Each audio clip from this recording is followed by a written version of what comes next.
I know I said I wouldn't do this video when we started the whole Divine stretch, but after seeing the ban list, multiple results from WGPs across the world, and just testing it a lot myself and really sitting down to think about this format, today I'm gonna finish what I started. Today, we're gonna do Vermillion. Hey, what's going on, guys? I'm DZBT03 here. Today I am back to cover Dragonic Kaiser Vermillion in DivineZ again.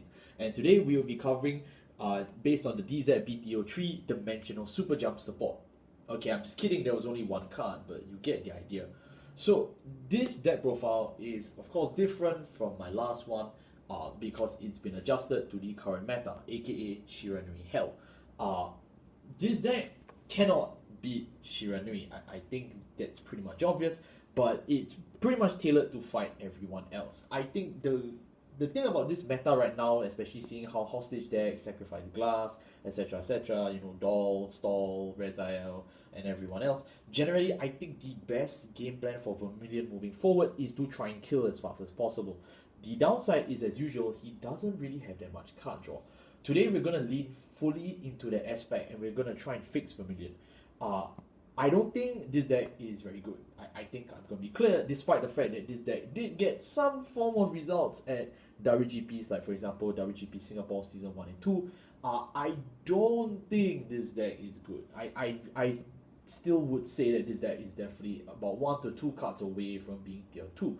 But I know a lot of people initially used to sing a lot of praise for Spark Spike. Frankly, he's also very flawed as a card. Even though he's really good, he has a few flaws that make him very easy to counter once you know them. That being said though, I still really enjoy Vermillion as a deck. I don't think anything has ever taken away from that, despite the format, the age, the era. I'm still gonna love Vermillion a lot because he's one of my personal favorites. And today I'm gonna try and cover him again, even though I said clearly I wouldn't, but today we're gonna do it. So let's go through it. I'm gonna put a link in the description for the following: my DivineZ Explained video, my Ezel DivineZ Explained video, because frankly the gold balancing support in set 3 is so laughably bad. There is no reason for me to cover it, so that's your hint. I also put below my previous Vermillion DivineZ deck profile as well as my previous Vermillion deck profile, so both of which you can actually check them out here in a link in the description. This deck is still very similar to my DivineZ Explained Vermillion deck profile, so a lot of the choices there, if you don't understand it here, I recommend you watch that video first, just so you get a context and you understand. Okay, now that I've linked everything out of the way, let's get into it. So our right deck is right in front of you. We are still playing the same cards as usual, so we still play our good old friend. This is not Mighty Ball. Why did I say Mighty Ball? This is Spark Kid Dragoon, Red River Dragoon, Thunderstorm Dragoon, Dragonic Kaiser Vermillion. And of course with energy now plays somewhat of an important role because Vermillion finally got DivineZ support, so he actually got a card that uses energy. Although some might wonder, was that really necessary or not? So this is oh my god, why do I keep saying Mighty Ball? This guy, he's our starter for Narukami, cool. This guy is Red River Dragoon, so you can, when rolled upon, search your deck for a Eternal Thunderbolt and add it to your hand. So it's basically the grade 3 spell that we play. You should know this by now if you've seen anything about Vermillion in DivineZ or D in general. His second rearguard skill, not necessary. It's way too slow right now. So unless the blood requires a lot of Soul Blast, then maybe we may use him in the main deck again. But right now, the answer is no.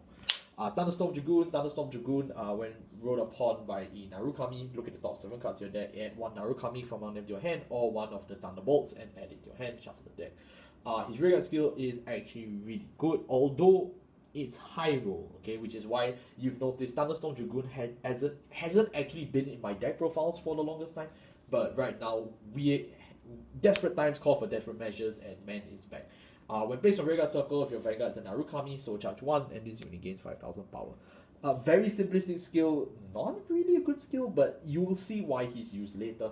And then of course, the grade 3 is the big bad, Dragonic Kaiser Vermillion. I say big bad, but frankly, he's not very threatening. Count +1, choose up to 2 of your Narukami units, and they gain 5000 power. Until the end of the turn, when this unit attacks, it can choose 1 Vanguard and up to 2 rearguards and battle them at once. So basically it's even better than the original Thunderbolt because you're not just limited to front row, you can also try to attack back row as well, which is nice, but then again, considering that Clarissa stole most of our effects, doesn't really matter. The second skill is that at the end of the battle, these unit attacks, if you've cast a normal order this turn, you can discard one card from your hand, choose one of your opponent's vanguards. If your opponent's vanguards fall less damage, deal your damage directly. Really, it's the same right deck from last year. Can you believe we've been playing this deck for a year? I've played about 14 local tournaments with this guy now. Holy shit. But yeah, I mean, it's really just Vermillion. Nothing has changed as much as I wish it did. But yeah, that's basically it. You can't really have the option to swap out the right deck. I think that's something I should address. I know some people have asked, why not play Vardula? Well, the thing is that you really do need that Thunderbolt, and you really do need that top 7 search. As much as the top 7 search can whiff, and you can lose the game if you whiff it, but the Thunderbolt search is too important because Thunderbolt basically is the whole deck. If you do not draw Thunderbolt, every turn you lose. So yeah. So speaking of that, let's talk about grade 3s. Our grade 3s, we play 3 copies of Dragonic Kaiser Vermillion in the main deck, and of course we still keep one in the right deck. We also have 4 copies of the Eternal Thunderbolt, Roars Forever. That's our spell, is at 4. And then a surprise guest is finally Rough Cull Hammer Dragon. Can you believe I waited all the way to the reprint, then I decided I would play him? But okay, I'll get into him later because he's very political. Persona is Persona. It's a Narukami name above all else, so you definitely need to play. And Persona is the name of the game for Vermillion. If you manage the Persona, it generally is really good, so why not, right? And of course, Eternal Thunderbolt. Eternal Thunderbolt is a 4-off. I've seen people try and say, played it 3, played it 2. No, it's a 4-off. This guy makes the game playable for you. If you do not see your copies of Thunderbolt, you straight up cannot even use 3/4 of the cards in this deck. And I'm serious when you see the list later on. You can play this if your Vanguard is in Narukami and has Vermillion in its card name. So not Kaiser, so you can't use this if your Vanguard is Crimson. Okay, I'm very sorry. You choose one of your Vanguards and it gets 2 effects. 1, during the battle, at the end of the battle, this unit attacks. Any of your opponent's Vanguards that die to this unit are bound instead of retired. So this means that it's not a retire then bind, it's just bind. So do keep in mind, if you're fighting ladder, do not play this card. Do not use this, you will lose the effect. I don't know why people don't understand. It's written on the card. Don't do it. But yeah, just so we're all clear, don't actually fucking do it. The second skill is that during your turn, if your opponent has no rear guards, all of your front row rear guards gain 5,000 power. So it's nice. Again, it's free power to the front row, but I think the main issue I have with Thunderbolt is that it erratas Vermillion so that he can play like V-Series Vermillion. But then the question is, why couldn't this card draw? Like, I don't get it. You printed a draw on Dragonic Death Scythe and he's useless. And yes, I finally cut him out of the deck. But like, this should have been a draw. Really. This card should have been it. It should have been him. Speaking of draw though, Rough Cull. I've been very critical of Rough Cull, especially when Rough Cull first came out. And yes, my arguments against this card still stand 110%. The difference between now and then is not Vermillion the deck, it's the other decks out there. It's the meta that Vermillion is competing against, and that's why I've decided to play Rough Cull. Now, for those of you who don't know what Rough Cull is, welcome. How was your hibernation? Secondly, this card is a promo. It's a tournament promo, yes, but it did get reprinted like 2 months ago in Festival Booster 2024. So if you could not find this card from your promos, you can definitely get this card from Festival Booster. So I actually got 3 of mine. Most of my copies are tournament promos, but I just bought I got a high rare one from Festival just to bling a bit. He's a grade 3, so he's shieldless, and he's really bad at multiple copies because of his skill. But let me read to you what he does. When this unit attacks, if you've cast a normal order this turn, he gains 5,000 power. At the end of the battle, counterblast 1, draw a card, and then bind this unit. That skill is totally generic, by the way, so if you want to play this in Balsagra for CD1, draw 1, and 5,000 power, be my guest, man. Really be my guest. And then the second skill from the bind zone, when your order is played when your order is played during your turn, if your Vanguard is Vermillion and Narukami, and if you do not have a copy of Ravkal Hammer Dragon on the rearguard circle, you can call this from the Mind Zone to the rear guard. Basically, this is an infinite sort of loop where if you have like Ravkal on the field, at the end of the battle he attacks, you bind him, you draw a card for 1 counter blast, and then when you play the order next turn, he just comes back, and then you just get it again and again and again. It's not really a net 0, neither is this really a +1, but it's weird, it really is. But Ravkal Hammer Dragon does enable some bullshit that Vermillion has been criticized for on the internet. The problem with Ravkal is that he's a grade 3 and he's shieldless. And because Vermillion has virtually very bad card draw, your opponent can get caught lacking with very bad hands, as in your Vermillion opponent, and he can just dead ass just die.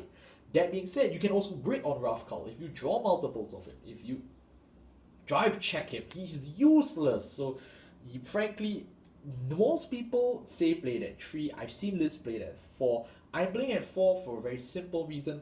First of all, statistically, for some reason, most of the winning Vermillion lists play 4. I don't know why, but it is. And when I tried 4, it means I generally get Ravkal out by turn 3, turn 4, which is very good because Ravkal is very impactful on the board.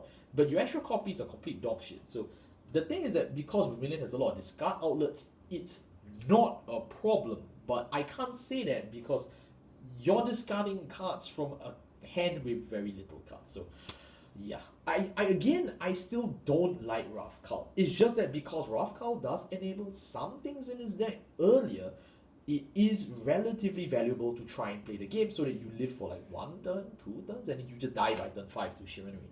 But other than that, it is still not bad. And because it's not grade restricted, this card's effect is not grade restricted to the opponent, which is very helpful because unlike Ravkal, Latifa is. So that's mainly the reason why Ravkal is in his deck. It's because, technically speaking, he's also a really good go first card if you pull the combo off correctly. Okay, so that's my take on it. It's now out on record. I really started playing this guy in around March at 3 off, and then eventually as the Shiranui ban list and stuff, I decided to up it to 4 because I was just really worried about not seeing him and how he is needed in the turn 3. He is needed. So again, yeah, I know this guy is the other source of the counterblast sync besides Vermillion, so also knowing when to use him and when not to use him is also very important.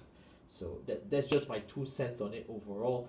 I know a lot of people have been asking me about this card non-stop, so I just wanted to clarify that because it's been 7 months since my last Vermillion deck profile, that my opinions have changed on Ravkal into playing him in the deck, not because of the card. Okay, the card is still dog shit and I will remove it when the blood comes out. But it's still because of the fact that he's necessary at this point in time. It's a sad but necessary truth.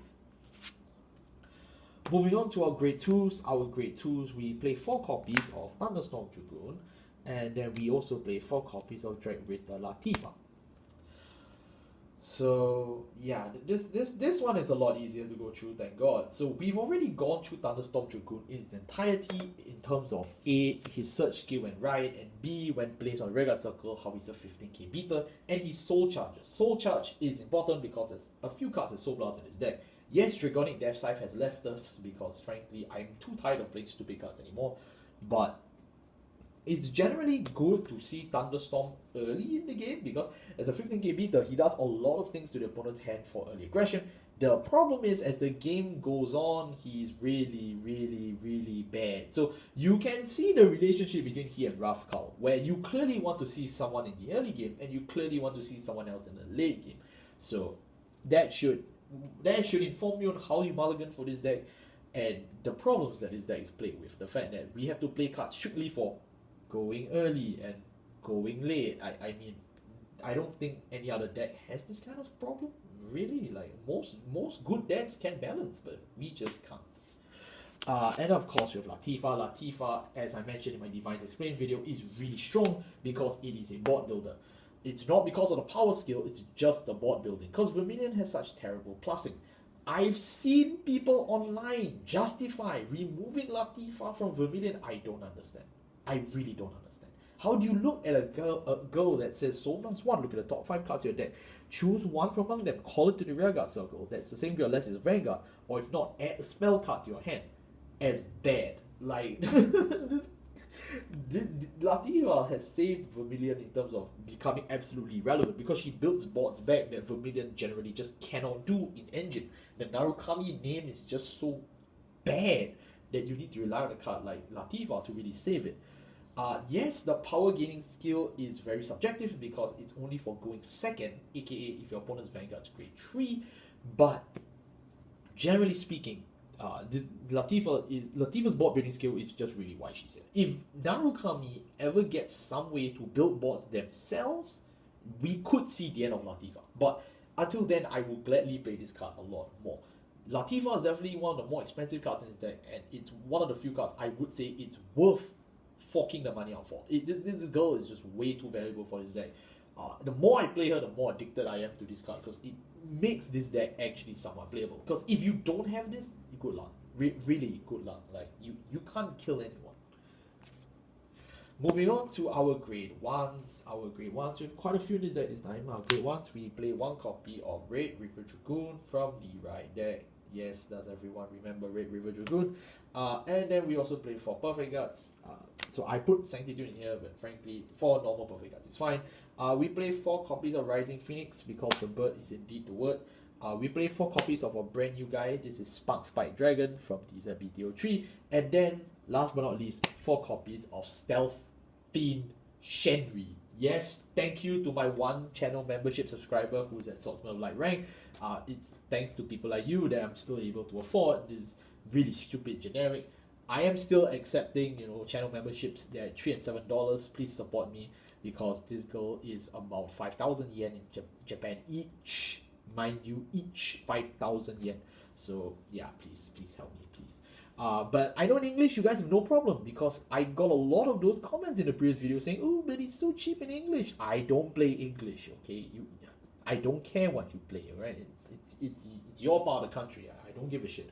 I'm gonna go through it slowly. So we start with the ones we know. Perfect Guards is Perfect Guards. I'm not justifying this. And then of course Red River Dragoon, because he's the right deck guy. Shenri first. Okay, I will say this now. If you don't have Shenri, it's fine. Okay, because this girl is way too important to tell any single individual on planet Earth you have to buy this. I think that's very cruel. I think that's really mean. At 5,000 yen each, like, holy shit, I can take one of this and like pay for a whole meal for my family. Like, I've got enough to send them on a short holiday. Actually, right here, just these 4 cards. Shenri is basically Selgaon with extra steps, sort of. So it gains 5,000 power if your opponent has 1 or less rear guards, or if you play an order this turn. She gains 5,000 power when she boosts, then move it to the soul and draw. It's very good for Vermillion in a sense that it follows order synergy, but very frankly, you're just playing this card just to fill in blanks because Vermillion doesn't have better cards to play. So as long as Vermillion does get support later on, which it will in stuff like, for example, the Blood, you can potentially see Shenri leaving his deck, and I'm very serious on that. That being said though, if you want to play Vermillion at a highly competitive level, firstly, why? Secondly, you will need Shenri. Then again, every good Dragon Empire deck needs Shenri, and by that I mean Shiranui. Like that's it. That's it. So yeah, like if you do manage to afford this girl, good job. But like, yeah, I'm not gonna get too more into this. It's a good card. If you have it, it's cool. If you don't have it, no one cares. In the first place, if you own this card, you should just play Shiranui and go and win and make money off your winnings rather than playing this stupid deck. And then of course the rest is just the Narukami names. It's pretty simple. We have Sharp Spike as well as Rising Phoenix. Rising Phoenix we've already covered. He's basically the bird is the word. When any one of your cards, or if any card is bound like during your turn, you just Soul Blast 1, call from the drop zone. Oh, okay, not bad.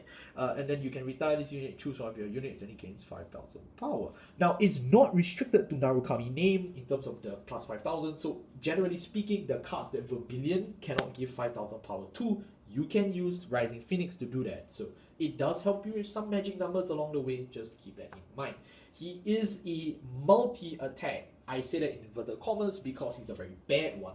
Like, he's only 8,000 power. Like, who are you killing with 8,000 power? And that's when people say, but Amis, you forgot Sparks by Dragon. And okay, so I'll cover this guy now, and then you'll understand the argument that's going around online. Sparks by Dragon has multiple effects. Firstly, if your Vanguard only has Narukami in its clan, you can count this card as a Narukami as well. This is a continuous skill that does not apply on any Rearguard circle or zone, which means this counts in the deck. We have a modern Narukami. Thank you, Jesus. Holy shit. Emotional wise, I'm really glad that there are modern cards who want to call themselves Narukami, that want to, support the legacy of a 3,000-year-old clan. I'm very happy.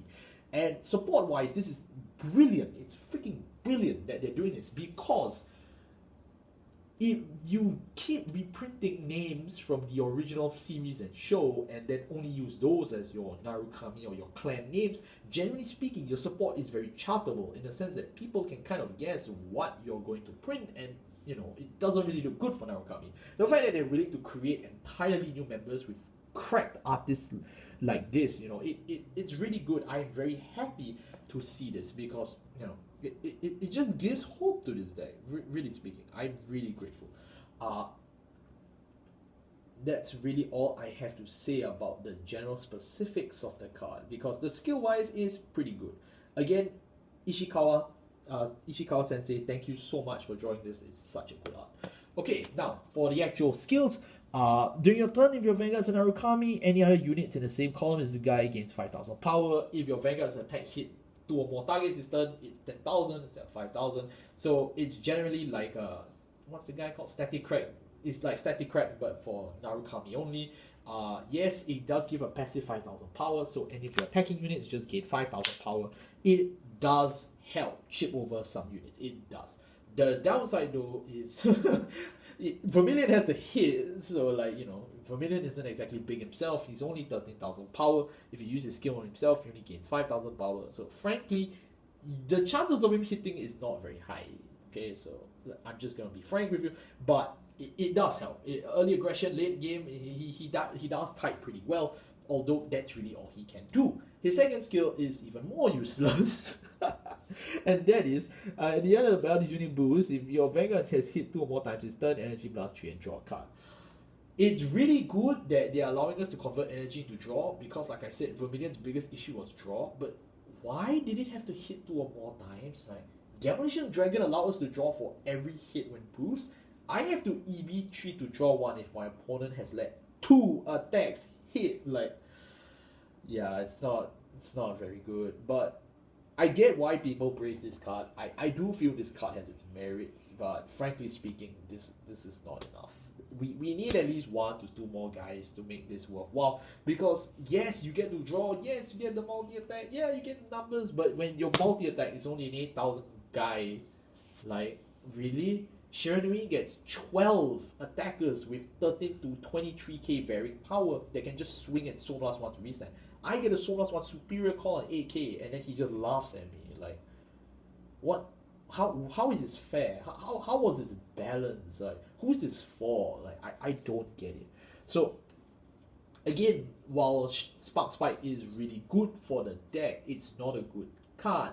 And then again, to qualify as a good Narukami card, all you had to do was beat Dragonic Death Scythe, which that's not even a bar, man. I mean, anyone can beat Dragonic Death Scythe, so yeah, that's really about it. I will say though, if you play Narukami in terms of T-Series, you definitely need this guy to fall off, but the only good thing is that he's locked to Vermillion, because Vanquisher will never really hit multiple targets unless you're playing VMAX, if it does come to D-Standard, but that's really about all I can say for this guy. Although the bottom line is I'm still really grateful for him because he's a modern Narukami name. Thank you, Spark Spike, for joining the Narukami family. I am eternally grateful. And then last but not least, our grade zeros.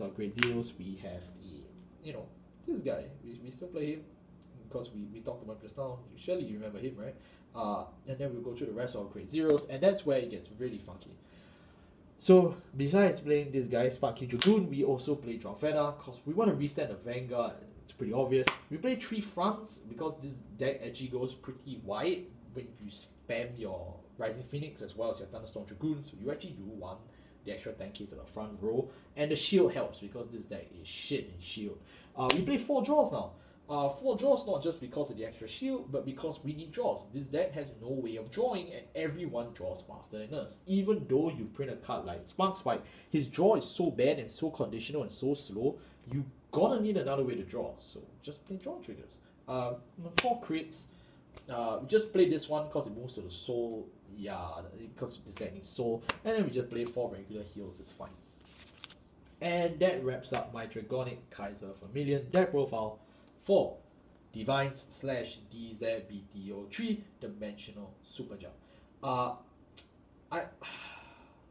I'm really conflicted about this deck. On one hand, I've been really enjoying it, but I don't really enjoy losing. I've lost a lot of games while testing this deck, but at the same time, I do enjoy the directions this deck is taking, the playstyle it does have, and the options that it's opening up itself to. The problem though is that for the amount of money you pay for this deck, the amount of time you spend practicing this deck, and just in general playing it, your investment was much better worth in other decks, say Shiranui or Varga Regress. And let's be honest, okay? But the thing is that if you are a fan of Narukami, I definitely do say you still won from DZBT03, because the fact that we even get a modern Narukami name is very impactful, and it does actually give us a very good stage until the blood comes out eventually. The blood is our last chance, literally, for Vermillion's life as well as for our own, because the blood is really the only thing left that could change this deck to give it proper plussing, proper attacks, and everything can change.